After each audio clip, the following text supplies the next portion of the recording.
সুন্দর করে তোমার একটা বডি তৈরি করলাম, তোমার একটা স্ট্রাকচার তৈরি করলাম। ও বান্দা তুমি শুনে নাও, যখন তোমার বডি হয়ে গেল, যখন তোমার স্ট্রাকচার হয়ে গেল, আমি আল্লাহ রাব্বুল আলামিন তোমার মায়ের পেটের ভিতরে সুন্দর করে তোমার একটা গঠন বানালাম। বান্দা যখন তুমি গঠনিত হয়ে গেলে, তোমার মায়ের পেটের ভিতরে দুনিয়ার কোনো মাস্টার পারে না, দুনিয়ার কোনো ডাক্তার পারে না, দুনিয়ার কোনো ইঞ্জিনিয়ার পারে না বন্ধু। তোমার মায়ের পেটের ভিতরে আমি আল্লাহ সুন্দর করে তোমার খাবারের ব্যবস্থা করলাম। জোরে বলবেন না সুবহানাল্লাহ, নারে তাকবীর। বান্দা আজকে তুমি আমাকে ভুলে গেলে, ইয়া আইয়ুহাল ইনসান, এ মানুষ তোদের কি হয়ে গেল? মা গাররাকা বিরাব্বিকাল কারীম, যার জন্য আমাকে তুমি ভুলে গেলে। আরেকটু আগে চলুন পৃষ্ঠাটা উল্টিয়ে নেন। যখন আপনি মায়ের পেটের মধ্যে ছিলেন, আল্লাহ পাক আল্লাহ বলে আলাম নাজআল লাহু আইনাইন, এ বান্দা আমি কি আল্লাহ তোমাকে দুইখানা চোখ দান করিনি? বর্তমান বিজ্ঞান গবেষণা করে বলে মানুষের একটা চোখের ভিতরে তার লেন্সের যতটা পাওয়ার আছে, 775 মেগাপিক্সেল ক্যামেরার যতটা পাওয়ার, বান্দার চোখের মধ্যে আমার আল্লাহ ততখানা পাওয়ার দান করেছে। জোরে বলুন একবার সুবহানাল্লাহ। এ বান্দা আমি আল্লাহ পাক আল্লাহ তাআলা তোমার মাথার মধ্যে একটা মগজ দান করলাম, একটা ব্রেন দান করলাম। ওই মগজের ভিতরে আমি আল্লাহ কচি কচি নাল নাল কিছু সুতা দান করলাম, কিছু তার দান করলাম। বর্তমান বিজ্ঞান গবেষণা করে বলে ওই মাথার মধ্যেকার তার খানা বার করে নেওয়ার পরে যদি গোটা পৃথিবীটাকে ঘোরানো হয়, একবার নয়, দুইবার নয়, 2.5 বার পর্যন্ত ঘোরানো হবে। জোরে বলবেন না সুবহানাল্লাহ। বান্দা না না না, শুধু তাই নয়, আমি আল্লাহ রাব্বুল আলামিন আলাম নাজআল লাহু আইনাইন, বান্দা তোমাকে দুইখানা চোখ দিলাম, ওয়া লিসানান ওয়া শাফাতাইন, আমি আল্লাহ পাক আল্লাহ তাআলা বান্দা তোমাকে দুইখানা ঠোঁট দান করলাম। যদি একবার তুমি চিন্তা করো, আব্বা বলতে গেলে তোমার ঠোঁটখানা প্রয়োজন আছে, মা বলতে গেলে ঠোঁটখানা প্রয়োজন আছে, সব কিছু বলতে গেলে ঠোঁটখানা প্রয়োজন আছে, কিন্তু আমি আল্লাহ আমার নামখানা যদি তুমি উচ্চারণ করো, ঠোঁট ছাড়া আমার নামখানা উচ্চারণ করা যাবে? জোরে বলবেন না একবার সুবহানাল্লাহ। শোনা চাঁদ ভাইরা, আমার আব্বা জানেরা, শুধু তাই নয়, আমার আল্লাহ রাব্বুল আলামিন বললেন বান্দা শোনো, ওয়া লিসান, আমি আল্লাহ তোমাকে জবান খানা দান করলাম, আমি আল্লাহ তোমাকে জিহ্বা খানা দান করলাম। একজন তুতলা মানুষ কথা বলতে পারে না, একজন তুতলা কথা বলতে পারে না বন্ধু। যখন সে কোরআনুল কারীমকে তেলাওয়াত করে, তুতলার কোরআন খানা এক জায়গায় আটকায় না। জোরে বলবেন না আলহামদুলিল্লাহ। ফাবি আইয়ি আলাই রাব্বিকুমা তুকাদ্দিবান। ওই আমার আদরের গোলাম বান্দা বান্দিরা, দুনিয়ায় এত নিয়ামত নেওয়ার পরে বলো আমার কোন নিয়ামত খানাকে তুমি অস্বীকার করতে পারবে? বান্দা একবার যদি তুমি তাকিয়ে রাখো, তোমার মায়ের পেটের ভিতরে আমি আল্লাহ কেমন করে তোমার খাবারের ব্যবস্থা করলাম। বান্দা তোমার মায়ের নাপাক রক্তখানাকে বন্ধ করে দিলাম। তোমার মায়ের নাপাক রক্তখানা যখন বন্ধ হয়ে গেল, আমি আল্লাহ রাব্বুল আলামিন তোমার মায়ের নারীর সঙ্গে সুন্দর করে তোমার নারীখানাকে জয়েন করে দিলাম।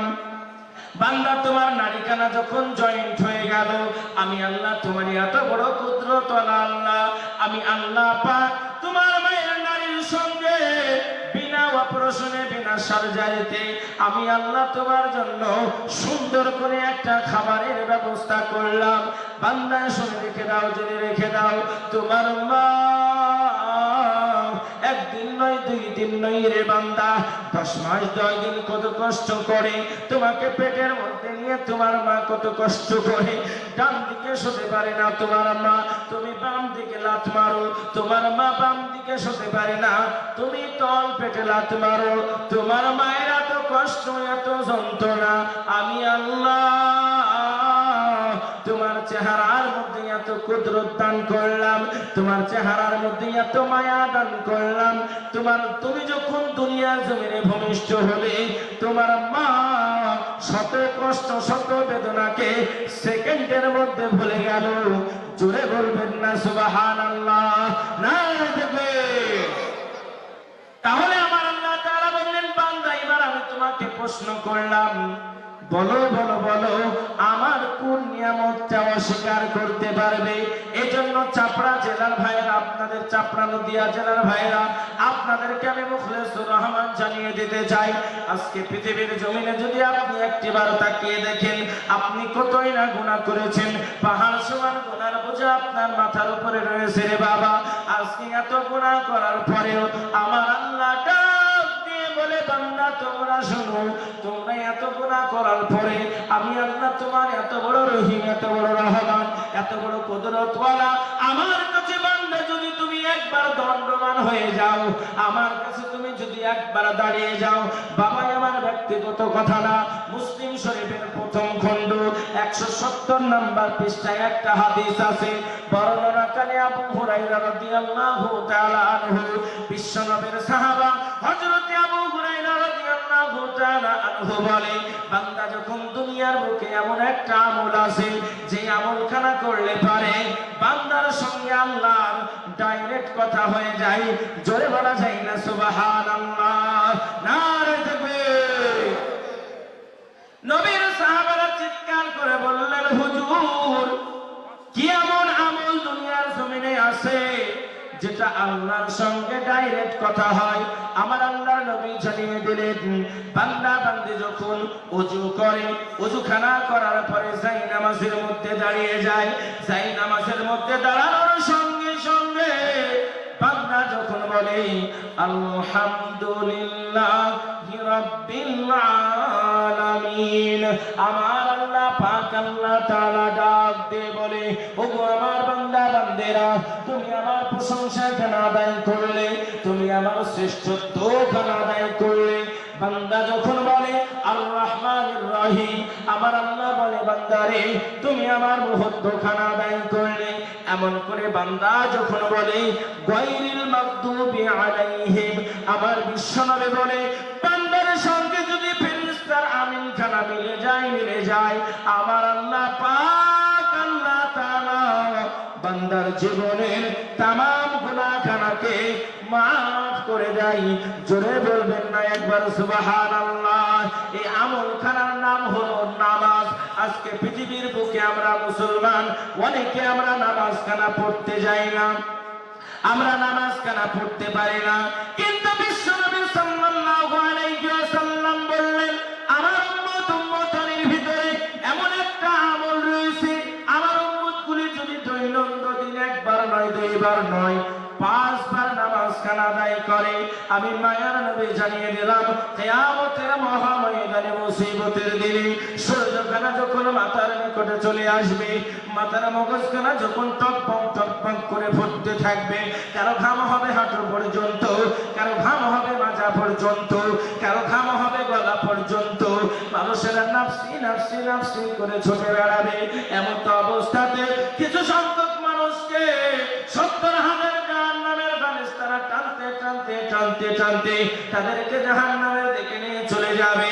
চিৎকার করবে আর বলবে, আল্লাহ গো, ওই জাহান্নামের আগুনখানা সহ্য করতে পারি না, ও আমার আল্লাহ, জাহান্নামের উত্তপ্ত বালুখানা সহ্য করতে পারি না, আমার জন্য কি একটু পানির ব্যবস্থা করা যাবে না? ইন্না জাহান্নামা কানাত মিরসাদা, জাহান্নামী ব্যক্তিগুলিকে এমন পানি দেওয়া হবে, লিত্তাগিনা মাআবা, ওই জাহান্নামের ব্যক্তিগুলিকে এমন পানিখানা দেওয়া হবে, পানিখানা খাওয়ার সঙ্গে সঙ্গে জাহান্নামী ব্যক্তিদের নারী ভুঁড়িগুলা বের হয়ে চলে যাবে, কান্না করবে আর বলবে, আল্লাহ গো, এই পানি সহ্য করতে পারি না, লাআল্লি আমালা সালিহা, ও রব্বুল আলামিন, দুনিয়ার জমিনে আমি সৎ কাজ করব, আমি ভালো কাজ করব, আমি নেকির কাজ করব, কোনদিন আমি অন্যায় কাজ করব না। লাআল্লি আমালা সালিহা, আমি সৎ কাজ করতে চাই, আমাকে একবার দুনিয়ার জমিনে পাঠাও। আল্লাহ বলবেন কাল্লা, না না না না না, বান্দা তোমাকে আর কোনদিন দুনিয়ার জমিনে পাঠানো হবে না। আমি আল্লাহ রাব্বুল আলামিন দুনিয়ার বুকে তোমাকে বয়স দান করেছিলাম, একদিন নয়, দুই দিন নয় বান্দা, 70 বছরের জীবন তোমাকে দান করলাম, 80 বছরের জীবন বান্দা তোমাকে দান করলাম।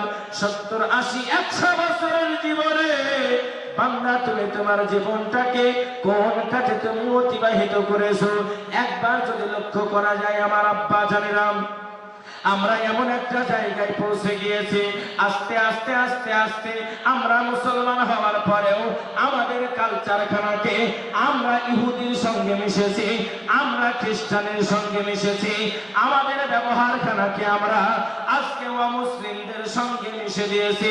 জোরে বলুন কথা ঠিক কি না? নারে তাকবীর। আজকে আমাদের ব্যবহারখানাকে, আমাদের চরিত্রখানাকে আস্তে আস্তে আমরা ইহুদিদের সঙ্গে মিশেছি।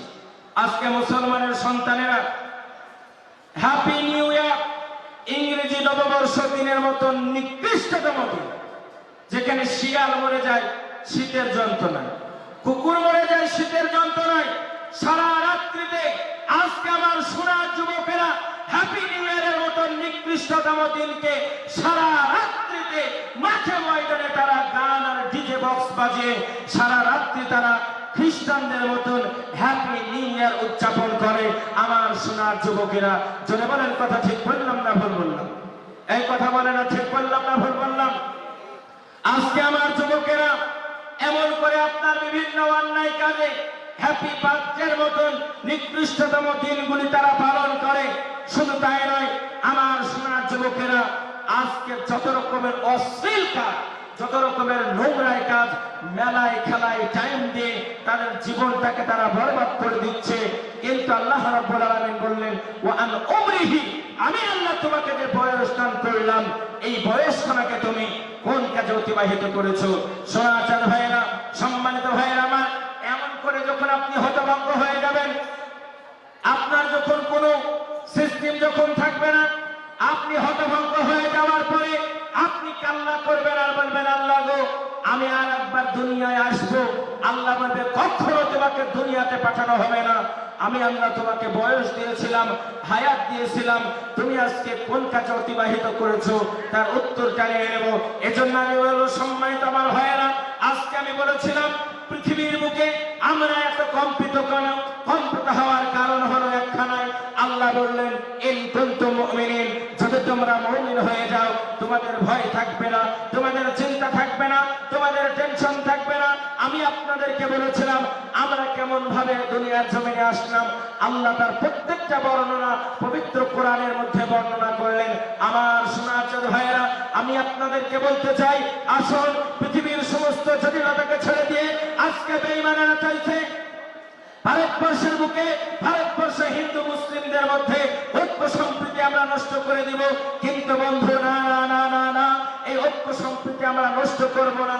আমরা ভারতের মুসলমান, আমরা ভারতের হিন্দু, এই দেশে আমরা জন্ম নিয়েছি, এই দেশে আমরা মারা যাব, কিন্তু আমরা নিজেদের মধ্যে জটিলতা আমরা সৃষ্টি করব না।